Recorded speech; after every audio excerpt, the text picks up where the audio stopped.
जय Hind everyone. Shri Ram public school के online class में आपका स्वागत है। मैं साधना द्विवेदी। पिछले वीडियो में मैंने आप लोगों को हिंदी व्याकरण का पाठ 15 पढ़ाया था, जिसका शीर्षक था शब्द भंडार, जिसमें मैंने आप लोगों को विलोम शब्द, पर्यायवाची शब्द, एकार्थक शब्द, समानार्थक शब्द, अनेकार्थी शब्द, श्रुति संभिन्नार्थक शब्द आदि के बारे में बताया था। आज मैं आप लोगों को हिंदी व्याकरण का पाठ 16 पढ़ा रही हूँ, जिसका शीर्षक है मुहावरे। अब मुहावरे क्या होते हैं? मुहावरे भाषा को सुंदर और रोचक तथा प्रभावशाली बनाते हैं। मुहावरों का काम क्या होता है? भाषा को सुंदर, रोचक तथा प्रभावशाली बनाना। इनका प्रयोग स्वतंत्र रूप से नहीं किया जाता। इन्हें वाक्य का अंग बनाकर प्रयोग किया जाता है। ये वाक्यांश अपना सामान्य अर्थ ना बताकर विशेष अर्थ बताते हैं, यानी ये एक वाक्य का अंश होते हैं। इस प्रकार वे वाक्यांश जो अपने साधारण अर्थ को छोड़कर विशेष अर्थ प्रकट करते हैं, वे मुहावरे कहलाते हैं। मुहावरों के अर्थ और उनके वाक्य प्रयोग। सबसे पहले है अंत पाना।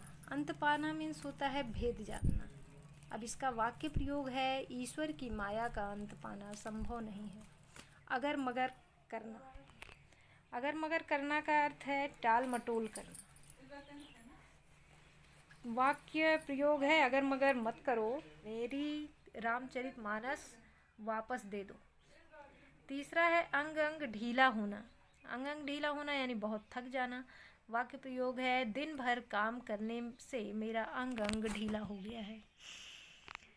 फिर है अपना समूह लेकर रह जाना, यानी शर्मिंदा होना। शर्मिंदा होना का वाक्य प्रयोग है, भेद खुलने पर मयंक अपना समूह लेकर रह गया। पांचवा है अंधे की लकड़ी, यानी एकमात्र सहारा। वाक्य श्रवण कुमार अपने माता पिता के लिए अंधे की लकड़ी थे, यानी जो श्रवण कुमार थे वो अपने माता पिता के लिए सहारा थे, केवल एकमात्र सहारा। अंगूठा दिखाना यानी साफ इनकार करना। वाक्य मैंने जब धर्मेंद्र से उधार लिए रुपए वापस मांगे तो उसने अंगूठा दिखा दिया, यानी उसने साफ मना कर दिया। तो आँखों का तारा यानी बहुत प्यारा। वाक्य आशीष अपने माता पिता की आँखों का तारा है। आँखें बिछाना बहुत आदर सत्कार करना। हम अपने मेहमानों के लिए आँखें बिछा देते हैं। अपना उल्लू सीधा करना, अपना मतलब निकालना। आज किसी को देश से प्यार नहीं, सभी अपना उल्लू सीधा करना चाहते हैं। अंधेरे घर का उजाला यानी इकलौता पुत्र। मोहन तो हमारे अंधेरे घर का उजाला है। आँखें दिखाना यानी धमकाना। बिना कारण बच्चों को आँखें दिखाना ठीक नहीं। इसके बाद है आकाश पाताल का अंतर। दो वस्तुओं में बहुत फर्क होना। राम और लक्ष्मण भाई भाई हैं, मगर उन दोनों के स्वभाव में आकाश पाताल का अंतर है। आपे से बाहर होना, बहुत क्रोध में आना। सोमेश छोटी छोटी बात पर आपे से बाहर हो जाता है। आकाश से बातें करना, बहुत ऊंचा होना। कुतुब मीनार आकाश से बातें करती प्रतीत होती है। अंग अंग मुस्कुराना यानी बहुत प्रसन्न होना। परीक्षा में उत्तीर्ण होने पर आज सोमेश का अंग अंग मुस्कुरा रहा है।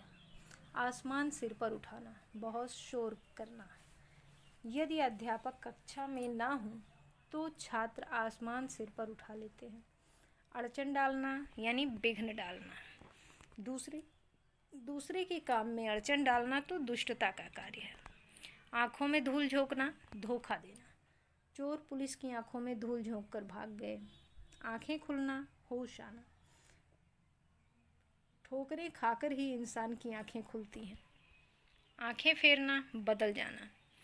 जब बुरे दिन आते हैं तो सगे संबंधी भी आँखें फेर लेते हैं। आँखों का कांटा, बुरा लगने वाला व्यक्ति। बुरे आदमी तो सबकी आँखों का कांटा होते हैं। आस्तीन का सांप यानी कपटी मित्र। मैं नवीन को अपना मित्र समझता था, परंतु वह तो आस्तीन का सांप निकला। ईद का चांद होना, बहुत दिनों के बाद मिलना। अभिषेक बहुत दिनों के बाद आए तुम तो ईद के चांद हो गए हो। ईंट से ईंट बजाना यानी नष्ट करना।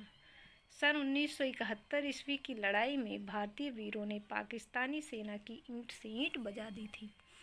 आग बबूला होना, क्रोध में आना। सोमेंद्र नितिन की कड़वी बात को सुनते ही आग बबूला हो गया। गले लगाना, प्यार करना। शिष्टाचारी एवं सुंदर बालक को सभी गले लगाना चाहते हैं। चार चांद लगाना, शोभा बढ़ाना। प्रत्येक व्यक्ति परिश्रम द्वारा अपने व्यक्तित्व में चार चांद लगा सकता है। लाल पीला होना यानी गुस्सा होना। सेठ जी, आप तो व्यर्थ ही लाल पीले हो रहे हैं। कमर कसना। कमर कसना का अर्थ होता है तैयार होना। परीक्षा निकट आ रही है, कमर कस लो। कान भरना। कान भरने का अर्थ होता है चुगली करना। इसका वाक्य प्रयोग है, टीना द्वारा अपनी मम्मी के कान भरने की आदत से घर का माहौल खराब हो जाता है। फूला ना समाना। फूला ना समाना का अर्थ है बहुत प्रसन्न होना। सुमित विद्यालय में प्रथम स्थान पाने पर फूला नहीं समा रहा था। दिन फिरना, अच्छे दिन आना। गरीबी से परेशान मत हो, दिन फिरते देर नहीं लगती। कान पर जूं ना रेंगना, कोई असर ना होना। मैंने ललित को बहुत समझाया पर उसके कान पर जूं नहीं रेंगी। काम तमाम करना, मार देना। भीम ने एक ही बार में विशाल सेना का काम तमाम कर दिया। घोड़े बेचकर सोना यानी निश्चिंत होना। परीक्षा के बाद थके हारे विद्यार्थी घोड़े बेचकर सोते हैं।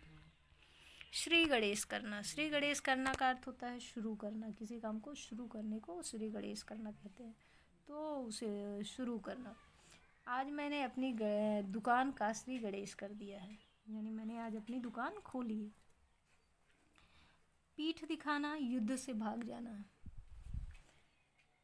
कुरुक्षेत्र में अर्जुन के समक्ष कई योद्धा पीठ दिखाकर भाग गए। गले का हार। गले का हार का अर्थ है बहुत प्यारा। वह इकलौता बच्चा हमारे गले का हार बना हुआ है। टेढ़ी खीर। टेढ़ी खीर का अर्थ है कठिन काम। हर छात्र के लिए छात्रवृत्ति प्राप्त करना टेढ़ी खीर है। दांत खट्टे करना। दांत खट्टे करने का अर्थ होता है बुरी तरह हारना, बुरी तरह हराना। दांत खट्टे करना यानी बुरी तरह हराना। वायुसेना के जवानों ने शत्रुओं के दांत खट्टे कर दिए। नाक में दम करना। नाक में दम करने का अर्थ होता है बहुत तंग करना।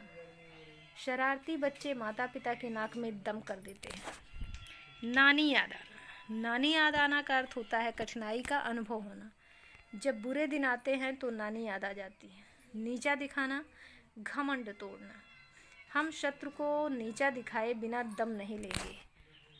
तो ये जो थे ये आपके पाठ 16 थे और ये यहीं पर समाप्त होते हैं।